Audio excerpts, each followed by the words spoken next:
in partnership with the Virtual World Society and Educators in VR, bringing together experts and innovators from immersive education, disrupting immersive education around the world. Before we begin with this fireside chat with Professor Jeremy Bailenson, I'd like to take a short moment to thank our sponsors. HP, our Infinity sponsor, thank you for the support. Our Galaxy sponsors, Engage and Avantis Education, and our stellar sponsors, the VR Lady, Grove, Donna McTaggart of Let's Meet in VR, who is our event manager and event and production manager. And yes, also thank you especially to the videographers and Tony Cube Studios for capturing these events at the Universal Experience. So I'm going to briefly introduce our guest.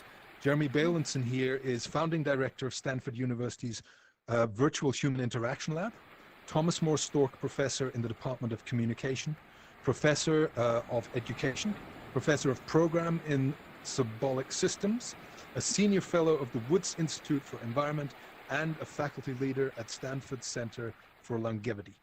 Bailenson studies the psychology of virtual and augmented reality, in particular how virtual experiences lead to changes in perceptions of self and of others. And his lab builds and studies systems that allow people to meet in virtual space and explores the changes in the nature of social interaction. There you go. Thank you so much, Jeremy, for joining us. How are you? I'm fantastic. Thanks for that introduction, and of course, thanks for hosting me to this lovely talk. Yeah, well, absolutely. You alluded before to the fact you've been in Engage quite a few times, and Chris, you brought up that image behind us here. This is one of the events you were at with cool. our good friend Steve Bambury. He does the CPD and VR live from Dubai. So yeah, you have been in VR a number of times. Can I ask you straight off the bat, is there anything about this kind of a VR experience that you prefer or like less than a human to human interaction? You asked for the honest answer, and most times I don't give talks wearing the goggles. In other words, VR hasn't been good enough to really justify wearing goggles for 45 minutes for a talk. I've been very impressed with the Engage platform, and I've started spending more time and getting more comfortable doing so. So I'll be honest, I love VR, I love social VR, but for something where you're sitting and talking, it's not something I've done before. But Engage, it's natural enough that I'm starting to do it more, and I like it. That's very encouraging. Glad to hear it. Chris, is there an option to turn the sound down a tiny little bit? Because we have this affordance, we can mess with the ocean. I love that. Thanks. You can't turn off the ocean. Don't touch the ocean. Okay. So obviously, your specialization in this field is research. Is that fair to say, Jeremy? Yes, sir. Yes, it is, Daniel. Okay, and I'm curious about. I find myself becoming quite evangelical about this technology because of the experiences I've had. I want to share them with other people, and I feel there's a lot of work to be done to share what this technology can do with the greater public. But my question to you is, do you find yourself evangelizing, or are you strictly, from the research point of view, kind of a little bit more objective about it? Yeah, I love that question. And I would say, I've been studying virtual reality since the late 90s. And early on, it was such an oddity that there was no point in evangelizing it. It was a wildly cool and different thing that we use for very, out-of-the-box type research. And, when the consumer revolution hit about 8 or 9 years ago, I think I was a lot less nuanced in my evangelism back then. I was seeing how it was going to just go everywhere and do everything. And what I'd like to say is now I see myself as intensely rooting for VR, but I'm very careful in the ways I suggest it for use cases. And I always like to say there's a lot of amazing media out there, and you don't need VR for everything. Let's focus on the things that VR does really well, as opposed to just evangelizing it for everything. Yeah. That's an interesting point. So just because we have the tool, it doesn't replace all other tools. We have to find the right place and time for this particular tool. But I suppose the tool is so new. It's like with any new shiny thing, we still have a lot of discovering to do with it, right? And that's what you're setting out to do with the research, or not setting out. You've been doing it since the 90s. The research involved in this technology. Can I ask you about your research? This industry is moving forward at an incredible pace. Yes. Absolutely. The hardware coming out, the software, the convergence between virtual reality, AI, quantum computing, 5G. It's a perfect storm brewing right here. Are you Yep. happy that the research can keep up? Uh, you know, the question is one I asked myself a lot, and I was a lot more terrified in around 2015, 2016 when we thought VR was going to go from 1,000 users to 100 million users in a year or two. And Yeah. if you look at the curve around now, it's as you said, it's an epic increase. We're on a path where there's no turning back. However, it is a lot more manageable than I thought it was going to be, 5, 6 Hmm. years ago. And so Okay. I'm definitely, the technology is moving faster than the research. However, I was worried that we were going to be in a situation where there was goggles in every household, and we're not there yet. And so that's a nice thing. Okay. Okay. So you have a bit of time to keep up. That's great.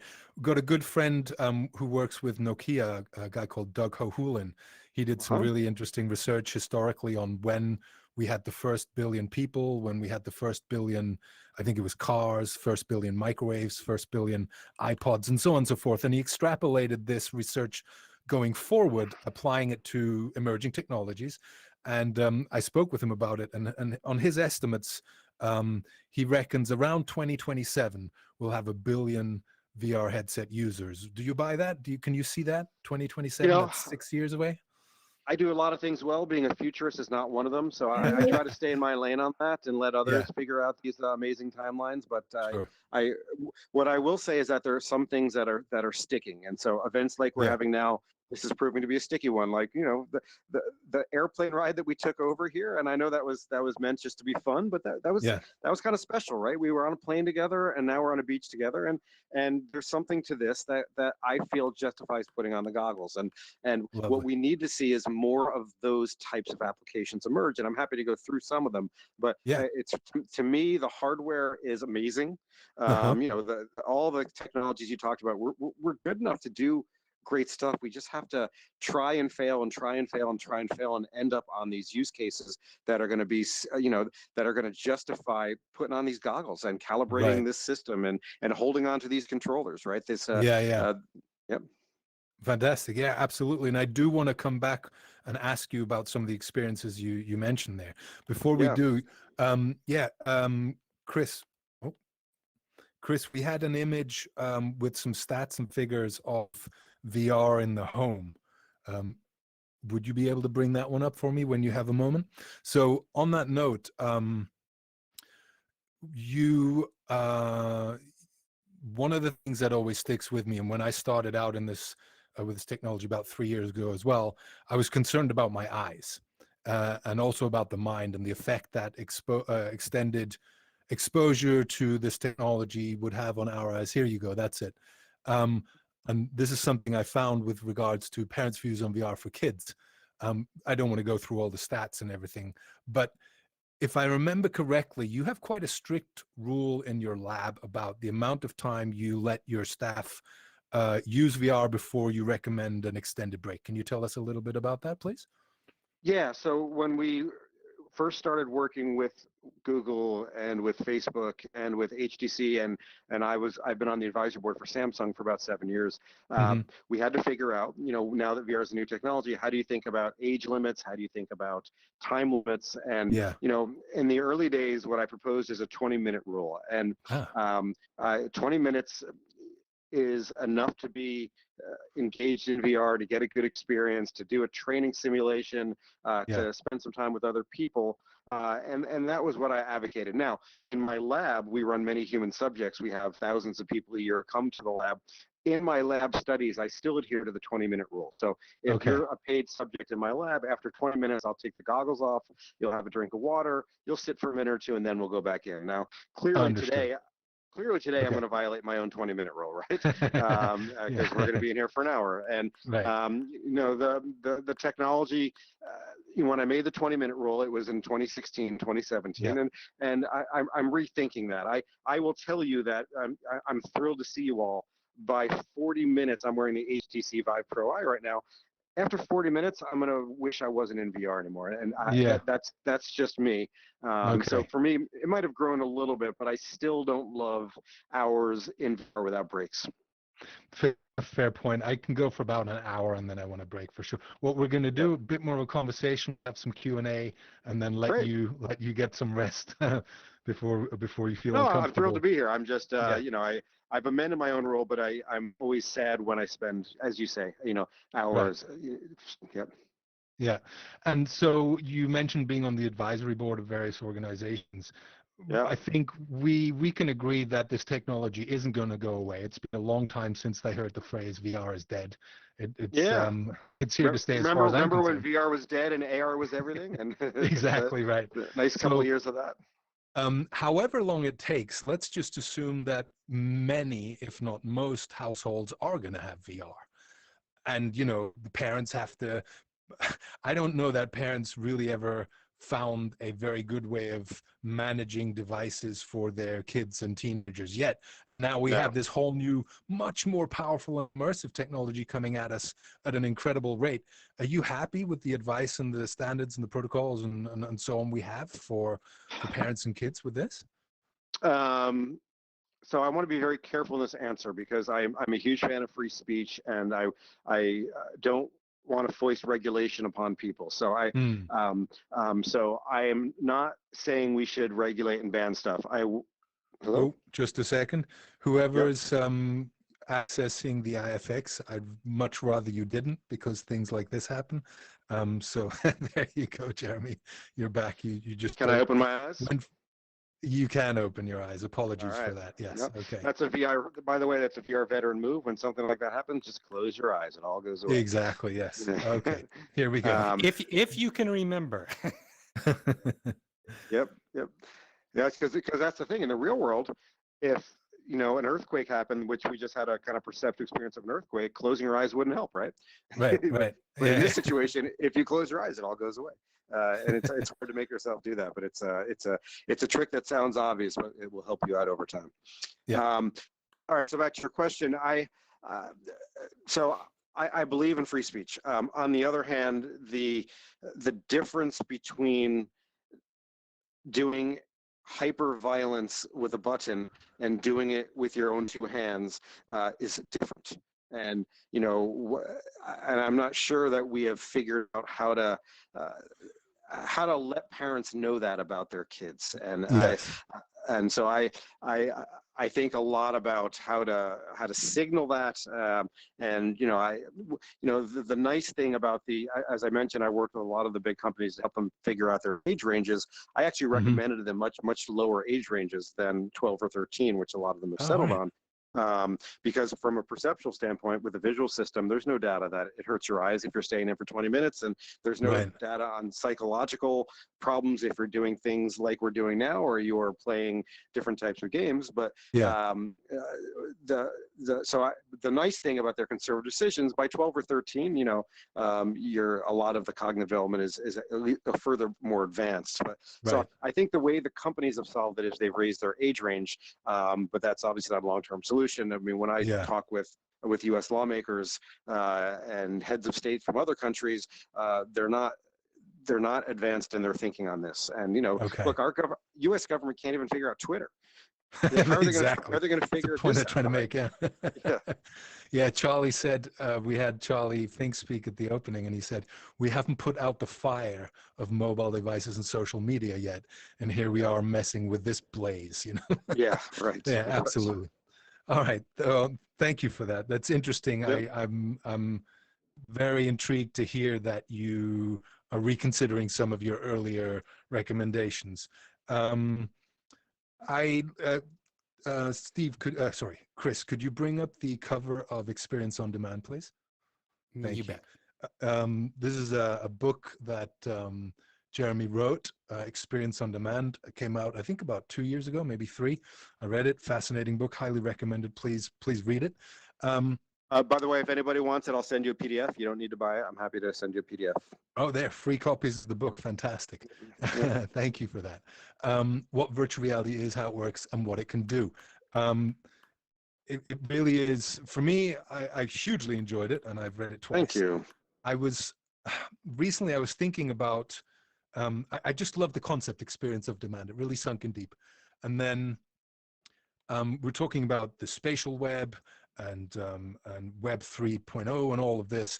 And this phrase jumped into my mind, like the Internet of Experiences. To me, the spatial web and VR is becoming the Internet of Experiences, especially like spatial web you can access in 2D, and can still be immersive to a degree. I know how immersed my son gets in 2D Minecraft, but Sure. headset VR is experience on demand, but like distributed across all these apps and the web.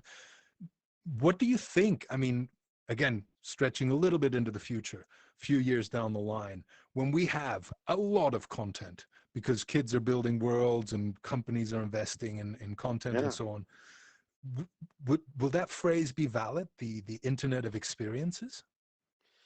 Look, the user-built content is one of the more amazing things about VR, and we saw this in Second Life, in 2D VR, and what you're now starting to see in places like Engage and Rec Room and all these other places is that they're these things are starting to stick. And I'm preparing. I've had a great amount of help from Chris Madsen.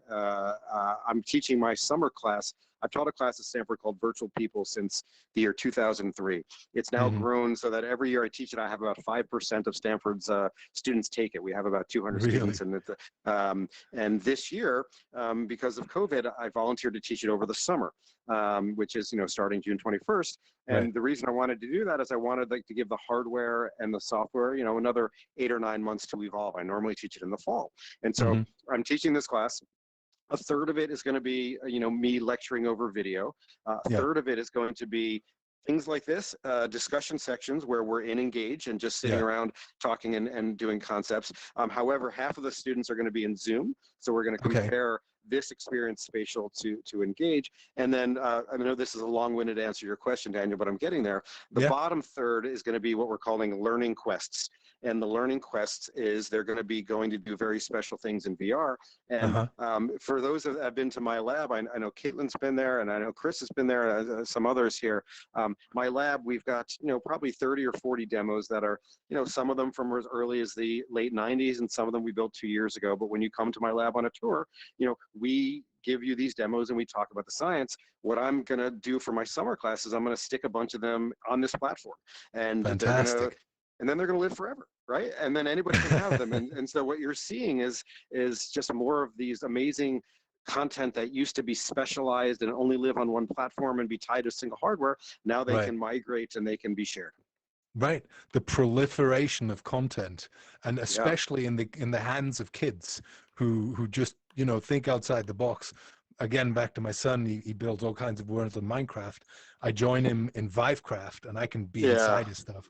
So, and I know the recent update of Engage will allow for more creative content to be created by license holders. So very encouraging. Yeah. Okay. Here's another question then.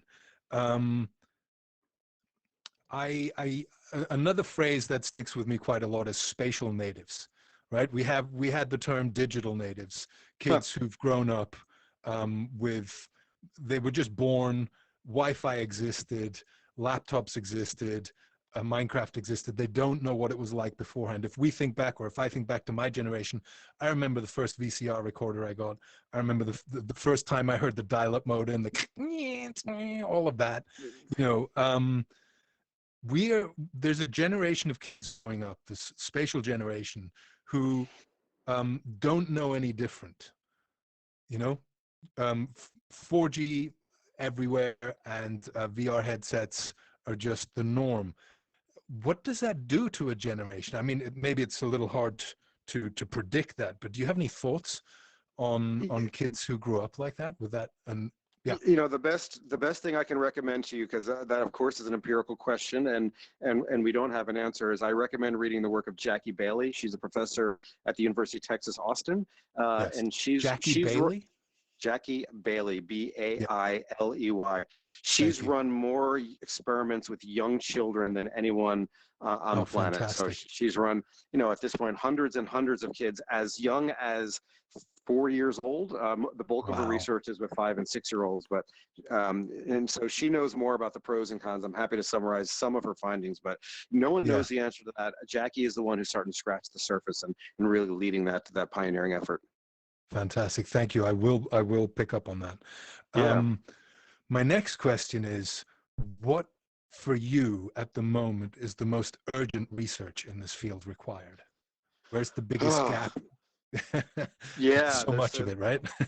So much of it. So for those that know the academic research in this area, just about every study is you put someone in VR, they do some experience for 20-ish minutes, then you give them some measure of behavior or learning, etc.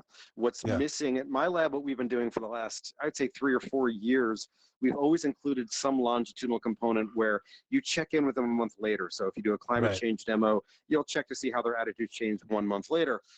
What's missing the most, in my opinion, is the effect of looking at repeated doses in VR. So someone that goes in VR 8 or 10 times over a 2-week period, what's the effect of repeated, and no one has done the studies. I mean, there's a handful of studies in the clinical phobia treatment area, but for the most part, nobody looks at the effect of doing VR over time. And as you pointed out, that's the critical question, right? The putting someone in for 20 minutes is very different than a kid who's, as you say, becoming a spatial native. Yeah. Okay. Very interesting. Can you tell just briefly maybe some of the most compelling research that you've come across or conducted yourself, and why that's so important? Any of the recent or old research, anything that stands out? Yeah, so I'll talk about what's exciting for me. I mentioned my class, and that's got me super fired up to be teaching a 200 student class in VR, and that's awesome. I'll talk about a really weird study that doesn't fall under the area of critical, but is probably the funnest and weirdest and kind of experientially special studies. Please. Geraldine Faville, she ran a study in the Stanford swimming pool. And so what she did is she had about 60 Stanford students come in, and I don't know if you've ever tried underwater VR. We use the ballast platform. It's unbelievable. So you float on your belly in the pool, and you have a snorkel in, and you've got you're using a Samsung phone that can go underwater, and you're putting it in a headset that allows it to render sight and sound really well underwater. And so the first, Geraldine calls this a double immersion, right? Because you're immersed in VR and then you're immersed in the water. Now, the first demo I ever did in this, it was an outer space demo where you're floating on your belly and you're in space, and to have no center of gravity and to be floating while you're in a demo, just wildly. But what inspired this study is, for those of you that know me a little bit, I get simulator sick easier than most. For example, if the camera moves, I'll take the goggles off. I can't handle. In the demos from Ballast, one of them you were in space and you were floating around and shooting through the space shuttle. And the second one, you were underwater and going through this canal and seeing all these amazing animals. Even though the camera was translating and I didn't get sick. And so the first demo I did, I was blown away that the camera's moving and I didn't get sick. And then I had something very interesting happen, which is I was floating for about 5 minutes while I did this demo. If you would have put a gun to my head and said, Jeremy, how many meters did you translate physically, not in the virtual world, I would have guessed that I moved basically 2/3 of the way across the pool, about 10, 15 meters. In essence, you don't move at all. So the reason you don't get sick is because you have no frame of reference and the brain actually perceives movement. So Geraldine ran this amazing study where, think about how hard it is to run VR studies. We had undergraduates in bathing suits floating in the pool with snorkels in their mouths in VR. And what Geraldine demonstrated, yeah, it was awesome. And you get paid for this, right? This is amazing. It was super fun to go there a couple times. I mean, the amount of work to make this happen, I mean, credit to Geraldine and her colleagues, because as you know, VR is hard and VR breaks. Now try sticking it underwater and try dealing with all the other problems, getting subjects in bathing suits and, being respectful. And it was an incredible study. And what she demonstrated was that when you're doing the same VR demo standing, there's zero perceived translation.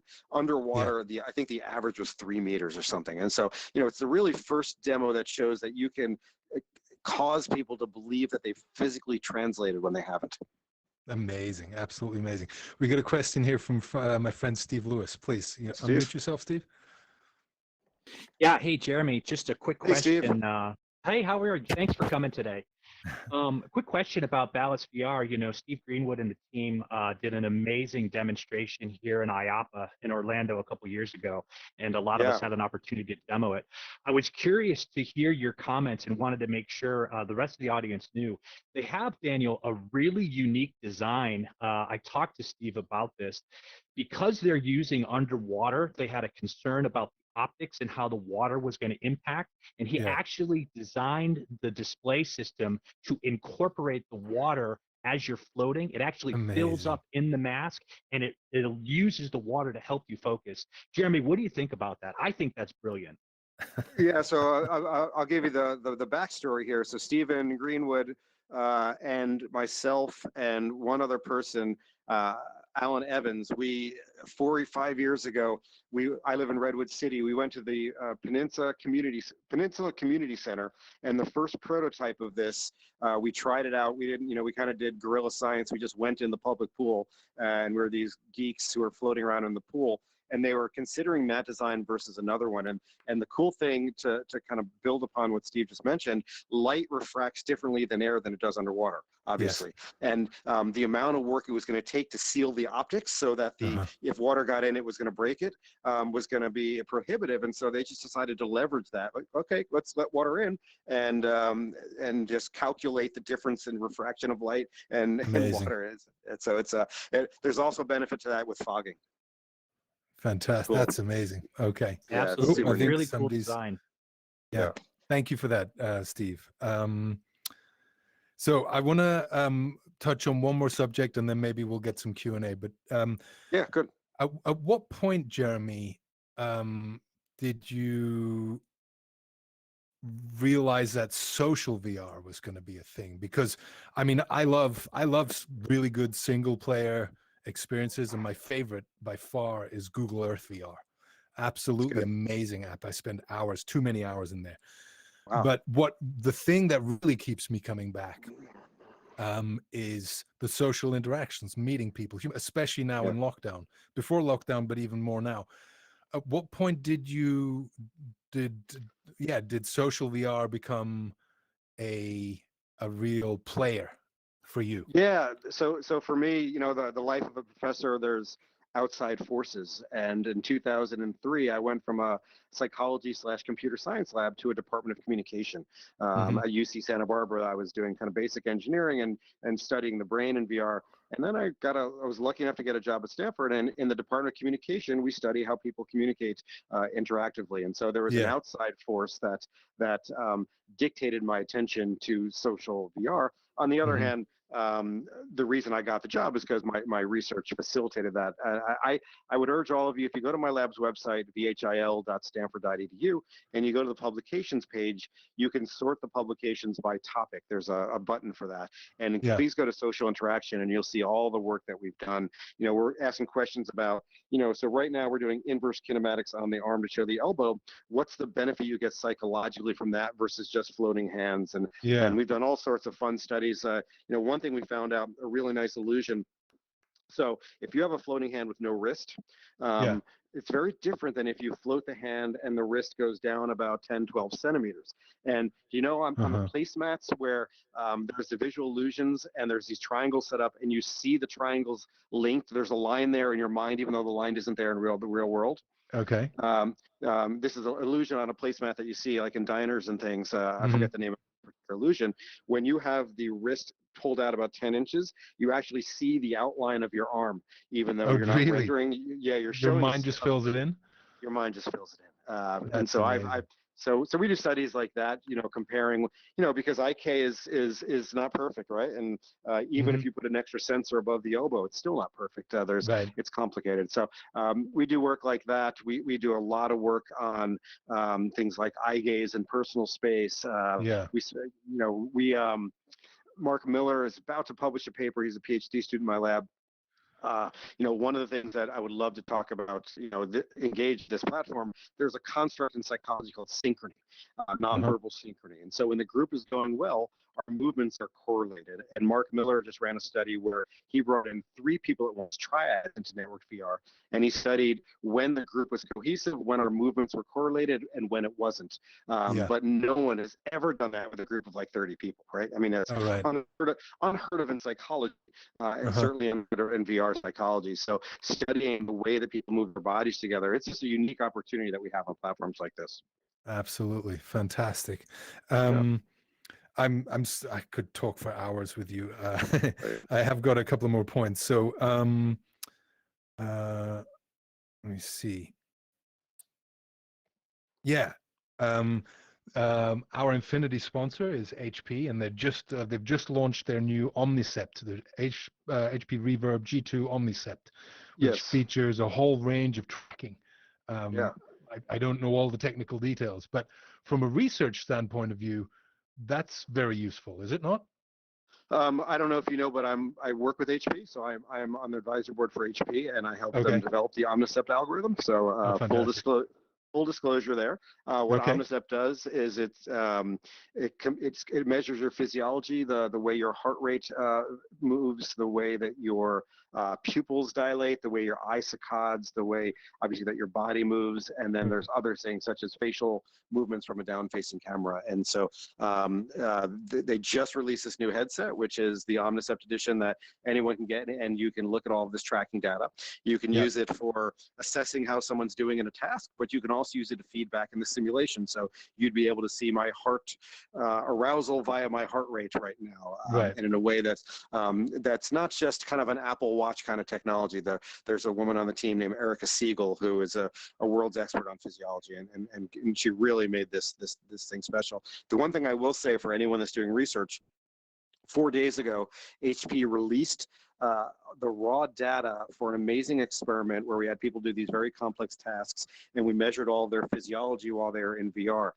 If you go to HP's their blog site, you can download this data set, and there's a race going on. And this really, so HP did something I've never seen done.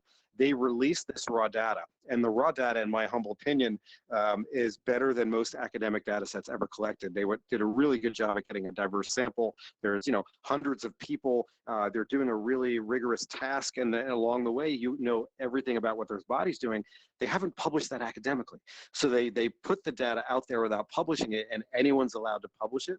And Oh, so wow. it's kind of neat in that if you're an academic and you want to publish something and you can't collect your own data because of COVID, you There's can the now data. use this data. There's the data. Yeah. So How there's cool. How cool. yeah, it is cool. It is cool.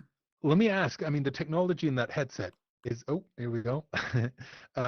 Is that new technology, or is it just new in a consumer / enterprise headset? I'm imagining you've had access to that kind of tracking before now. You know what? I've tried over, the first VR headset I tried with eye tracking was in the year 2000.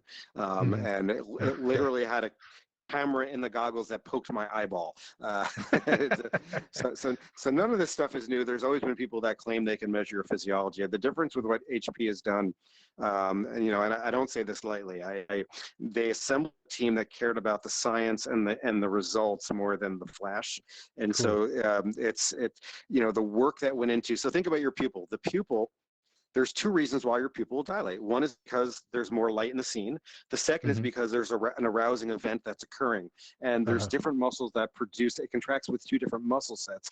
The amount of machine learning work that was we had to do to figure out what's the pupil dilation that's due to arousal that wasn't due to light. Wow. It was 1,000 person hours, and every signal had that kind of attention paid to it. So there's Wow. been headsets that try to mimic physiology before, but not one I trust is vetted by true experts in the field.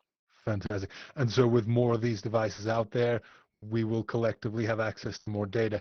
They did say that they're, for those of you concerned about data and privacy, which people are rightly concerned about, apparently the headset and the data collection complies with GDPR regulation, which means you either opt in or opt out to having your data collected. Is that how it works? Well, look, this is privacy. In my opinion, and I'm a privacy advocate, I don't think adhering to GDPR is enough. I think it's a good start, but I don't think it's enough. And what I will say about HP is that from the first, I wouldn't, for those that know me, I'm a huge advocacy. I'm a huge advocate of privacy, and I speak and write a lot about this. When I'm considering, joining with HP, allowing them to use my name and spending, a lot of time with them, the first thing we talked about was privacy. And at every meeting we talk about privacy, and it's a complicated problem, but it is solvable. And I can tell you with complete transparency that,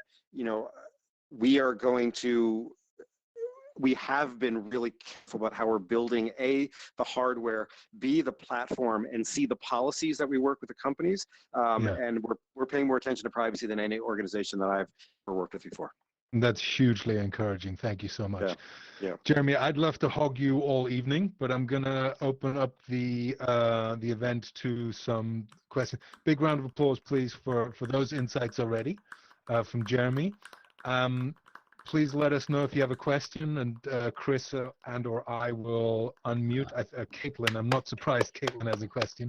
I think you know Caitlin Krauser, right? Caitlin, yeah, hey Caitlin. There you go. Hey Jeremy, how you doing? I'm doing good. I'm at we're at the 44-minute mark, so it's okay. Oh yeah. How am I doing? I'm doing great, actually. Yeah, I'm doing great. Thanks. Good. The sitting down thing is a good. Yeah. Yeah. I was gonna see if we could try an audience stretch with a Synchrony wave so that we could you like there you go, a bit of stretching. That's we've great. never had this many people in Synchrony before. Great. I did have a question, and I love to stretch when I'm in VR. So my question is about I think it's perfect because we just talked about the OmniCept, and that would be more quant data. I was thinking about qualitative data. If you've ever run, like how now with people being in headset and having these amazing experiences, do you ever collect that qualitative data of their stories and their feedback when they're inside the headset, or do you wait usually until after the experience and then follow up with people? Like, what's your so let me data tell you like? Thank you for the question, and I wish I had enough time to talk about everything before I asked that question. So I'll highlight two scholars doing great qualitative work in my lab, three of them actually, if we have time for it. Number one is Madain Motto.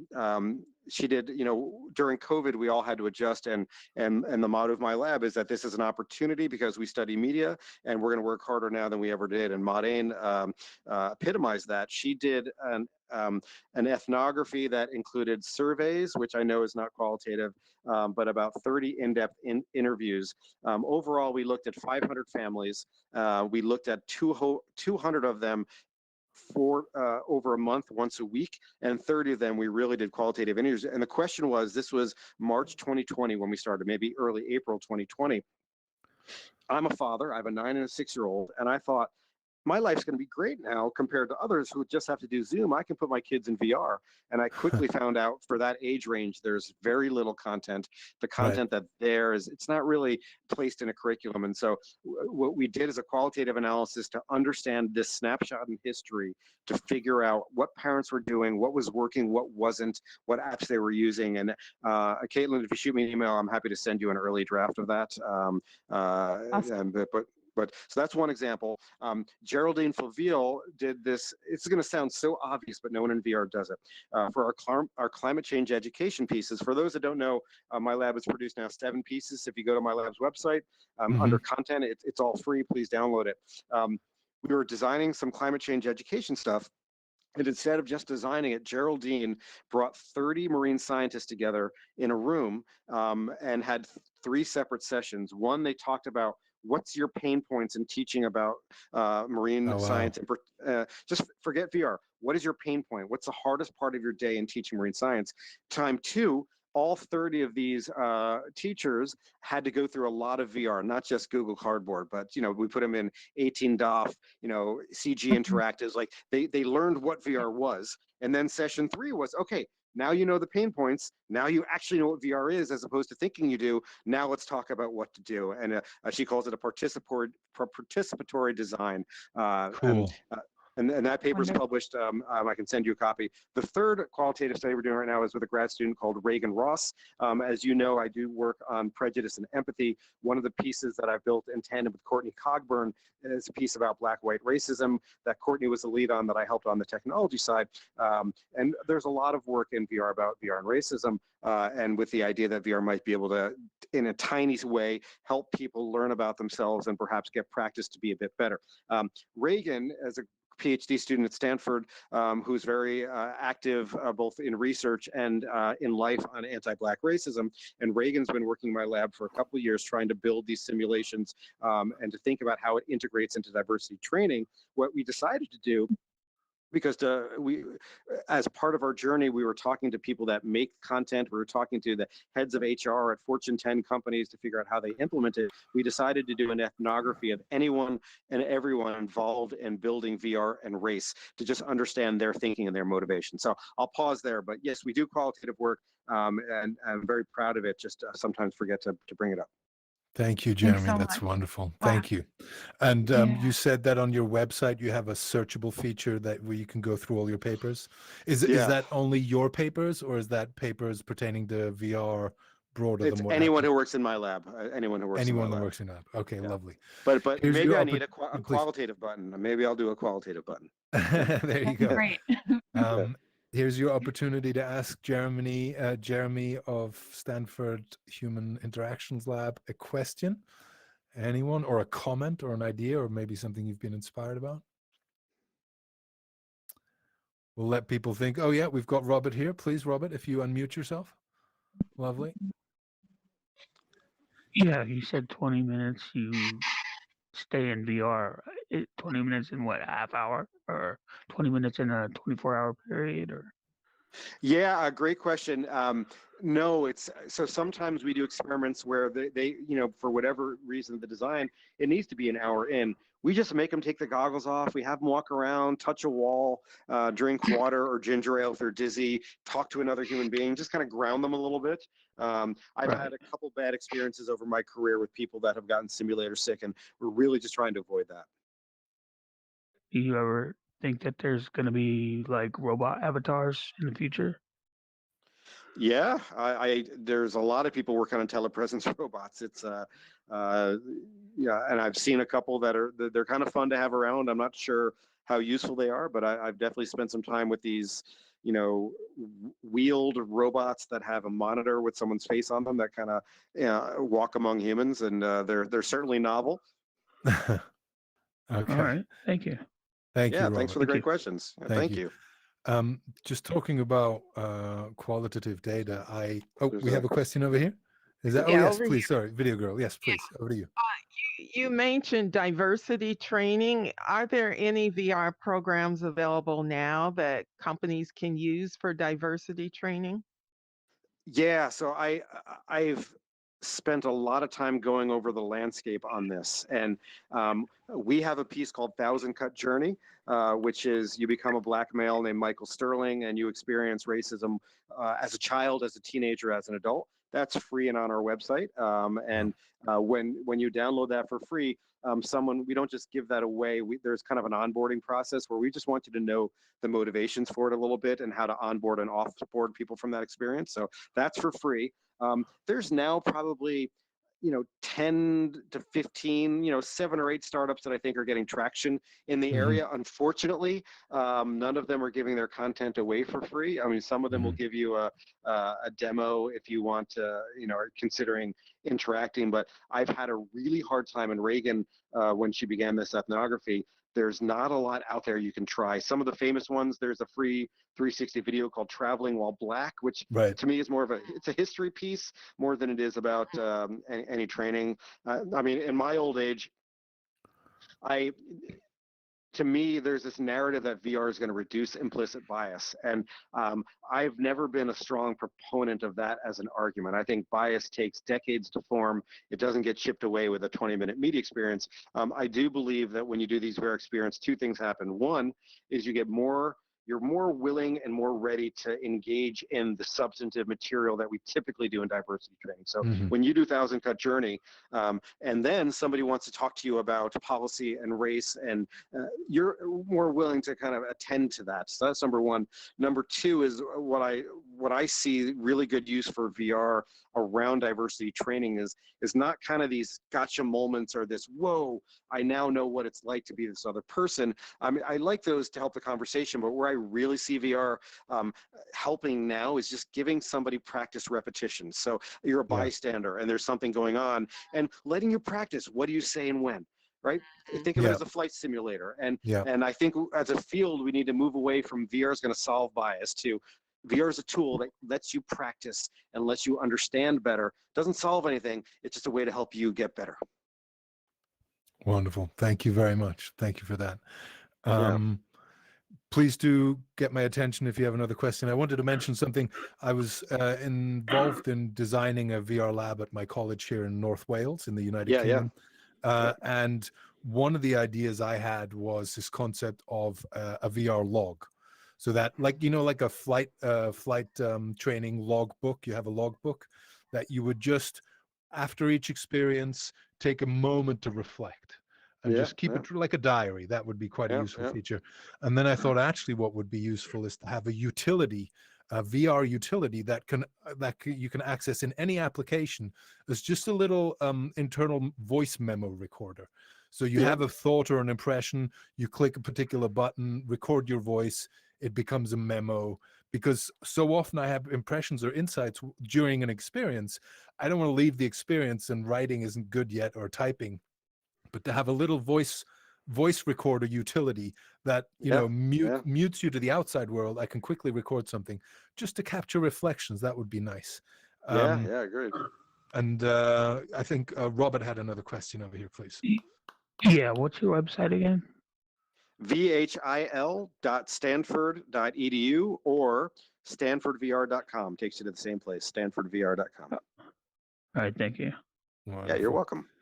Listen, we're almost up on time, and I just want to say a huge big thank you to you for coming, Jeremy. Please, everyone, again, big round of applause for Jeremy for making it all the way over to Italy from California. I hope you have a good flight back. So maybe we'll have you back this time next year. Another reflection on how 2020 has been. We've got people here coming to thank you.